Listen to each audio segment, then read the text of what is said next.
लड़का था, उसने थोड़ी सी काल्पनिक बात है ना, फिर उसका मैसेज बहुत अच्छा है, आप समझने की कोशिश करना। उसने काल को अपना मित्र बना दिया। वो काल से कहने लगा, मैं मरने से बहुत डरता हूं, तू मेरा मित्र है, तू मुझे मरने मत देना, और अगर मरने देना तो मुझे सचेत कर देना। वो मित्र बोलता है, भाई ऐसा नहीं हो सकता कि मैं प्रकृति के नियम को बदल दूं। जो व्यक्ति इस दुनिया में आया, जो जीव, व्यक्ति की बात नहीं, 700 करोड़ लोग और 84 लाख परमात्मा ने इस धरती पर पैदा किए हैं, वो सब एक न एक दिन ऊपर जाने हैं। एक भी जीव ऐसा नहीं है जो इस धरती पर जिंदा रह जाए अमर होकर। इसलिए मरना तो स्वाभाविक कार्य है। परमात्मा ने, विधाता ने रचना की है इसी प्रकार से सृष्टि की।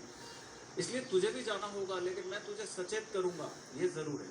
मैं तुझे बताऊंगा, तो तू, जब मैं तेरे को बताऊं तो अच्छे काम करना शुरू कर देना। तू अपने पुण्य कर्म की गठरी को थोड़ा भारी करना शुरू कर देना। खाली है तो उसमें थोड़ा थोड़ा डालना शुरू कर देना। भजन करना शुरू करना, परमात्मा की सेवा, प्रभु की भक्ति में लीन होना शुरू करना। मैं तेरे को बताऊंगा, जाने के पहले तेरे को आगाह करूंगा, तेरे को चिट्ठी लिखूंगा। वो बोले मेरे को चिट्ठी लिख देना, और तेरे को समय भी दूंगा, एक निश्चित अंतराल में, बहुत सारा समय, कि तू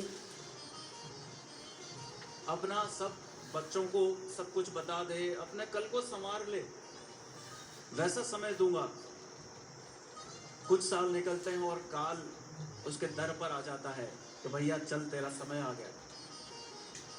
बोले तू तो धोखेबाज मित्र है, विश्वासघात कर रहा है।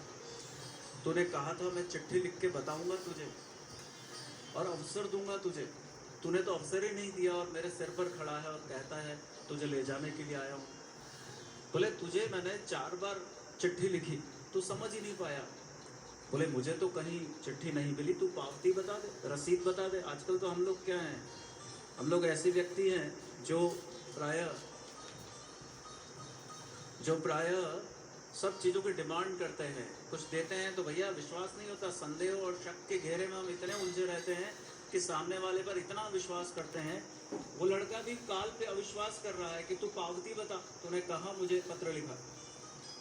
वो बोले जब तेरे बाल सफेद होने लगे तो मैंने ही सफेद किए तेरे बाल, काले से सफेद मैंने किए, लेकिन तुझे लगा सफेद हो रहे हैं, अच्छा तूने डाई लगाई, तूने वापस बालों को ब्लैक कर दिया, और बालों को ब्लैक करके तू फिर से कोशिश करने लगा सुंदर दिखने की, औरों को प्रभावित करने की, अच्छा दिखने की। मैंने तेरे को एक चेतावनी दी थी, तेरे सफेद बाल हैं, इसका मतलब तेरी उम्र बढ़ती चली जा रही है। अब तू सेवा करना शुरू कर, भगवान की भक्ति करना शुरू कर। मुख में हो राम नाम, राम सेवा हाथ में। मुख से राम का नाम ले और राम भगवान का काम सेवा के रूप में कर।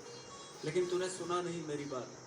फिर मैंने तुझे दूसरा पत्र लिखा, तेरी आंखों की रोशनी कम कर दी, तुझे समझ में आया कि अब जीवन कम बचा है, पुण्य कर्म का संचय करना शुरू कर दे, लोगों की सेवा करना शुरू कर। लेकिन तूने आंखों में चश्मा लगवा लिया अच्छे नंबरों का, ताकि तुझे अच्छा दिखे। तुझे ये बिल्कुल भी इंगित नहीं रहा कि ये अलार्म है परमात्मा का, जब आपको अच्छे कार्य करने की शुरुआत कर देनी चाहिए। फिर तीसरी बात, मैंने तुझे तेरे दांत थोड़े तोड़ दिए, थोड़े ढीले कर दिए, तीसरी चेतावनी। लेकिन तूने नए दांत लगवा लिए। तू अपनी स्वाद इंद्रियों का गुलाम था।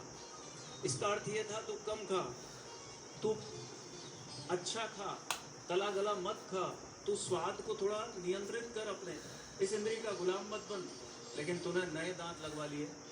फिर चौथा मैंने पत्र भेजा, जब बहुत सारे रोग क्लेश, बहुत सारी चीजें तेरे जीवन में दे दी, लेकिन तू फिर भी नहीं चेता। आज भी तू उसी प्रपंच में पड़ा हुआ है, लोभ, लालच, ईर्ष्या, वैमनस्य, दुनिया भर के द्वेष, और इस वजह से तेरी जिंदगी इतनी खराब हो गई है और अब तेरे पास समय नहीं बचा, अब तो तुझे चलना पड़ेगा। वो व्यक्ति बहुत रोया, उसने कहा पूरा धन दौलत जितनी संपदा है सब ले लो। काल ने कहा कि ये इस धरती पर चलता है, ये रिश्वत और घूस कहाँ चलती है, इस धरती पर चलती है। हमारे उस लोक में तो इस घूस का कोई लेना देना नहीं है। बोले अब तेरे को चलना ही पड़ेगा। उस व्यक्ति ने एक बहुत अच्छा मैसेज दिया। इस कहानी से, काल्पनिक कहानी है लेकिन सीख क्या मिलती है। अच्छा, उस काल ने कहा अगर तू अच्छे कर्म करता, किसी भूखे को भोजन, बीमार को दवा, प्यासे को पानी पिला देता, किसी दिव्यांग को अपने पैरों पर खड़ा कर देता, किसी गरीब, निर्धन, दीनहीन, असहाय को जिसके छत नहीं है सर के ऊपर, उसे मकान बनवा के दे देता, थोड़ी बहुत यथा योग्य जो भी तू मदद कर सकता था, तुझे तो इतना समर्थ बनाया, तू लाखों करोड़ों रुपए मुझे देने को तैयार है, वही लाखों रुपए तू लोगों की सेवा में लगा देता तो मैं तेरा जीवन बढ़ा देता, मैं तेरा जीवन बढ़ा देता। मैं तुझे अपने साथ नहीं ले जाता। तुझे इतना ज्यादा विनम्र होकर याचना करने की आवश्यकता ही नहीं होती, क्योंकि उससे तो मैं भी मजबूर हो जाता। तू अच्छे काम करता तो मुझे भी मजबूर होना पड़ता तेरा जीवन बढ़ाने के लिए, लेकिन तूने कुछ किया नहीं। मैं हमारे युवा साथियों से प्रार्थना करता हूं, जो भी यहाँ बैठे हैं या मेरी बात सुन रहे हैं, ये मत सोचिए कि 60 की उम्र में जाकर सेवा करेंगे, 40 की उम्र में करेंगे, 70 की उम्र में करेंगे। भजन करने में भी आप ये सोचते हैं रिटायरमेंट में भजन करेंगे, और किसी ने पता नहीं क्या गलत ये भाव पहुंचा दिए सभी के हृदय में कि अब तो भजन करने की उम्र है, अब तो मंदिर जाने की उम्र है। भैया मंदिर है, सेवा करने की उम्र बचपन से है, और सेवा आप 60-70 की उम्र में करवाओगे या करोगे? आपको अपनी सेवा करानी पड़ेगी। आप क्या करोगे सेवा?